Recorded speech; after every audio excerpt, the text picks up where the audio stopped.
Hello everyone, welcome to our channel guys. आज हमें UPSC gate के सामने, तो आज हमारे साथ में एक सर हैं, तो इंटरव्यू देकर आए हैं। तो आज इनकी पूरी स्ट्रेटजी, बुक लिस्ट और किस तरीके से क्वेश्चन थे मेनली इंटरव्यू में, या फिर क्या क्या आए हैं सर, और सर की स्ट्रेटजी क्या रही। तो सर सबसे पहले हमारे चैनल पर आने के लिए बहुत बहुत धन्यवाद। जी बहुत बहुत धन्यवाद। तो सर आपका नाम क्या होगा? मेरा नाम अमित त्रिपाठी है। तो सर जैसे आप अभी आते हैं, एंटर करते हैं, तो आपके पे क्वेश्चन जो है कैसे चला? जियो पॉलिटिक्स पे, करंट अफेयर पे, या फिर डैफ पे, किस तरीके से आपके क्वेश्चन थे अंदर? मेरा डैफ बेस भी था और करंट अफेयर बेस भी था कुछ। तो डैफ में क्या जरूरी होता है, मतलब क्या इंपॉर्टेंट होता है कि डैफ में ये कर लिया जाए, या फिर आपने जो भरा क्या किस तरीके से आपका डैफ में क्वेश्चन चला? डैफ में एक्चुअली आपको अपने होम स्टेट के बारे में, आप जो हॉबी लिखे हैं, आप जो अवार्ड जीते हैं, आप जिस स्पोर्ट्स को खेलते हैं, उसके बारे में आपको daily up to date knowledge है, उसका हिस्ट्री जो है उसको जानना जरूरी है।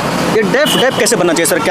क्या उसमें डैफ में लगते हैं, आपने किस तरीके से भरा, और थोड़ा सा हमारे व्यूअर्स को बताएंगे सर। डैफ पढ़ने के लिए आपको मतलब किसी सीनियर की गाइडेंस जरूरी रहती है, क्योंकि उसमें उसी बेसिस पे आपको इंटरव्यू जाता है। तो आप जितना ज़्यादा हो सके उतने लोगों से डैश एनालिसिस कराएं और उतने लोगों से आप कंसल्ट करके तभी डैफ करें। तो आपके जो क्वेश्चन थे ओनली जियो पॉलिटिक्स से कोई ऐसा क्वेश्चन था जैसे अभी इसराइल का और हमास का कन्फ्लिक्ट चल रहा है, इस पर कोई ऐसा क्वेश्चन नहीं था? मेरा पूरा मैक्सिमम डैफ बेस पे था और पॉलिटी के एक दो क्वेश्चन थे। तो आपका मतलब बोर्ड कैसा था, कॉर्डियल था या फिर कैसा था आपका बोर्ड? बोर्ड हमेशा कॉर्डियल रहता है। आप जैसे बिहेव करेंगे उनके साथ, उस हिसाब से वो आपको, लोग कहते हैं ग्रिल होता है, तो मैंने आज तक किसी को नहीं सुना कि वो ग्रिल होते हैं। ओके। अगर आप उसको आंसर नहीं दे पा रहे, आप कहीं पे आपको लग रहा है कि आप ऑनेस्टी नहीं दिखा रहे अपने ओपिनियन को लेकर और अपने व्यू को लेकर, तब वो उनको भी पता है, वो एक्सपीरियंस है, तो वो थोड़ा तो लगेगा ही। अभी 2024 का जो प्रीलिम्स आने वाला है, अभी 4 या 5 मंथ, लगभग 5.5 मंथ बनते हैं, तो आपने प्रीलिम्स की किस तरीके से तैयारी की? आपकी बुक क्या रही, आपके सोर्स थे एनसीईआरटी आप पढ़े, या फिर स्टैंडर्ड बुक लाइक लक्ष्मीकांत, या फिर अदर सोर्सेज? आपने किस तरीके से एनसीईआरटी को बेस बना के, स्टैंडर्ड को लेके आपने किस तरीके से प्रीलिम्स को किया? मैंने सिर्फ स्टैंडर्ड बुक पढ़ा, एनसीईआरटी, क्योंकि मेरा ग्रेजुएशन आर्ट्स में था तो मैं पहले से कर चुका था। बाकी मैं लोगों से कहूँगा कि वो सीसैट पे ज़्यादा फोकस करें। आने वाले टाइम पे सीसैट और भी टफ होने वाला है, सीसैट को स्ट्रॉन्ग करें। पीटी के लिए बेसिक बुक पढ़े, बहुत है, मोर देन इनफ है। न्यूज़पेपर हमेशा रेगुलरली फॉलो करते रहें। तो सीसेट के लिए आपने कोई बुक पढ़ी या फिर किसी कोचिंग मटेरियल? जैसे आप आर्ट्स बैकग्राउंड से, ये बहुत बड़ा चैलेंज होता है आर्ट्स वालों के लिए कि आप सीसेट में, क्योंकि बहुत सारे अभी जो पिछले ईयर IRS लगभग जो रैंक इंप्रूव करने के लिए दे रहे थे, वो भी फेल हुए हैं सीसेट में। तो आपके लिए क्या ऐसा रहा कि आप आर्ट्स के होते हुए भी आपने सीसेट को क्वालिफाई किया, आर्ट्स बैकग्राउंड के होते हुए भी?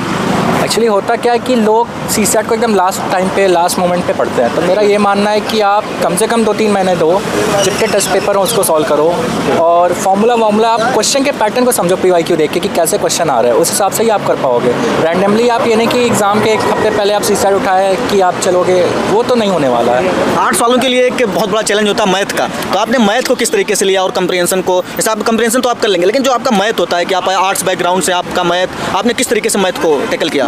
मैंने मैथ्स के ज़्यादा क्वेश्चन नहीं किए थे, मैंने इंग्लिश और कॉम्प्रिहेंशन को मेन बेस बनाया था स्टार्टिंग से ही, तो उसी पे मेरा फोकस रहा। तो मेंस आपका कैसा रहा? मेंस आंसर राइटिंग आपने कोई मॉक VS रियल, जैसे आप इंटर करते हैं एग्जामिनेशन हॉल में, और जो आप मॉक देते हैं, क्या दोनों सिमिलर चलते हैं या फिर एक पैटर्न एक जैसा होता है? किस तरीके से आप देखते हैं मेंस को? नहीं, एक्चुअल में तो बहुत सारे डिफरेंस होते हैं कि आप जब एग्जामिनेशन हॉल में रहोगे, क्योंकि आपको पता है जो लोग हैं आपके साथ हैं, सब आप ही के कैलिबर, आपसे ज़्यादा कैलिबर वाले हैं।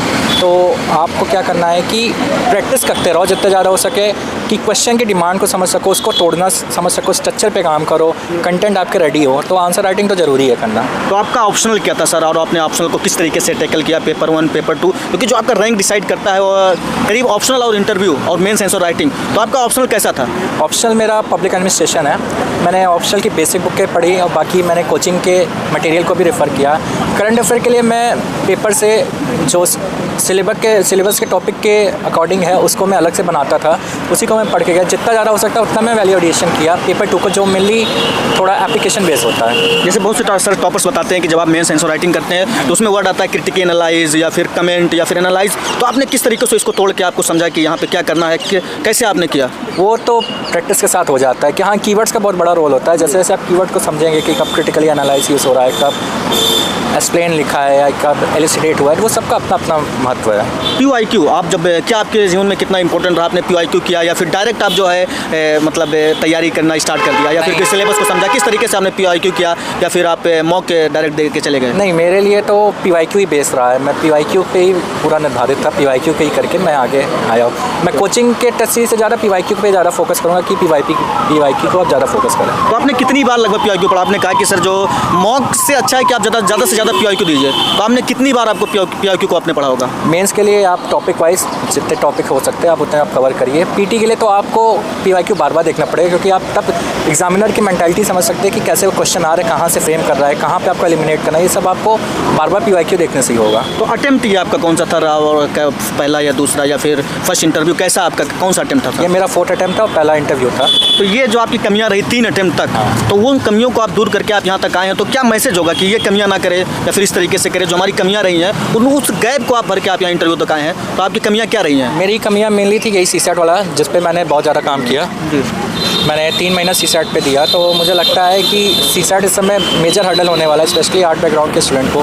तो CSAT पे ज़्यादा फोकस करें और PYQ को करते रहे, मेरा यही मानना है। तो आपने कोई कोचिंग का सहारा लिया था या फिर सेल्फ स्टडी किया था? नहीं, मॉक के लिए तो मैंने लिया था, मेंस के टेस्ट सीरीज़ मैंने ज्वाइन की थी, लेकिन ऐसे जनरल स्टडी का कोर्स मैं कहीं नहीं किया था, मैं सेल्फ ही किया। और ऑप्शनल के लिए आपने, जैसे आपने बताया पब्लिक एडमिनिस्ट्रेशन है, तो आप करंट या फिर आपका न्यूज़पेपर पढ़ने का तरीका कैसा था? आपने न्यूज़पेपर द हिंदू पढ़ा या इंडियन एक्सप्रेस पढ़ा, या फिर कैसा आपका तरीका क्या था न्यूज़पेपर पढ़ने का? न्यूज़पेपर का टॉपिक वाइज, मतलब जो भी हिंदू और इंडियन एक्सप्रेस में मैं देखता था कि जो टॉपिक वाइज मिल रहा था मैं उसका कहीं नोट डाउन कर लेता था, और कुछ इसमें यूनिक स्ट्रैटेजी नहीं लगाया। पर यहाँ ये था कि पेपर एग्ज़ाम टाइम आते आते मेरे पास अच्छे खासे मटेरियल उपलब्ध हो गए थे, बन गए थे कि मैं उसको यूज़ कर सकूँ एग्ज़ाम में। सारे टॉपर सही बताते हैं कि द हिंदू और द इंडियन एक्सप्रेस, तो आपको क्या बेटर लगा? क्योंकि पब्लिक एडमिनिस्ट्रेशन, आपको इंटरनेशनल लेसन पढ़ने हैं, आपको करंट अफेयर पढ़ने हैं, तो दोनों में आपको बेटर क्या लगा? जैसे किसी की हार्ड लैंग्वेज होती है, जैसे मान लो कोई हिंदी मीडियम से है, तो उसके लिए क्या आप इंग्लिश मीडियम से है, तो उसके लिए आप क्या कहना चाहेंगे कि आप द हिंदू पढ़िए या फिर आप अपना कोई राष्ट्रीय न्यूज़ पढ़िए, कैसा आप क्या बताना चाहेंगे? मेरा ये मानना है कि आपको ओपिनियन जनरेट करना है। तो ओपिनियन जनरेट आप तभी कर सकते हैं जब आप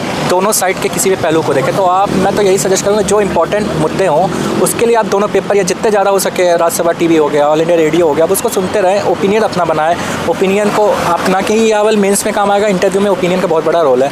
आपके ओपिनियन के बेसिस पे वो आपको सेलेक्ट करने वाले हैं। जैसे सर आप बता रहे थे कि मैं पिछले 3 अटेम्प्ट में CSAT में फेल हो रहा था, तो अब जो हिंदी मीडियम के स्टूडेंट है वो भी काफ़ी CSAT में फेल होते हैं, तो आपको उनका क्या मैसेज रहेगा कि मेरी तरीके से आप करिए, फिर आप इस तरीके से आप 2024 में पास कर पाएंगे? PYQ। अच्छा, आपका मेन सोर्स यानी PYQ। Okay sir. और सर लास्ट मैसेज क्या होगा ये आपका, जो 2024 में प्रीलिम्स दे रहे हैं या फिर जो भी बिगनर्स हैं UPSC के, आपका लास्ट मैसेज क्या होगा उनके लिए? लास्ट मैसेज यही है कि करंट को अच्छे से करते रहें, जो मुद्दे हैं उसको देखते रहें। PYQ से आप थीम को पहचानें कि क्या थीम है, कहाँ से क्वेश्चन आता है, हिस्ट्री से किस एंगल से क्वेश्चन आता है, पॉलिटी से क्या आता है, कुछ क्वेश्चन तो रिपीट ही हो जाते हैं, उसको आप ध्यान देते हुए आप उसको तैयारी करें। Thank you so much sir, best wishes for your interview. I hope, मैं आशा करता हूँ कि आपका इंटरव्यू अच्छा जाए और मैं इंटरव्यू ले सकूँ आपके फाइनल का। Thank you sir. Thank you.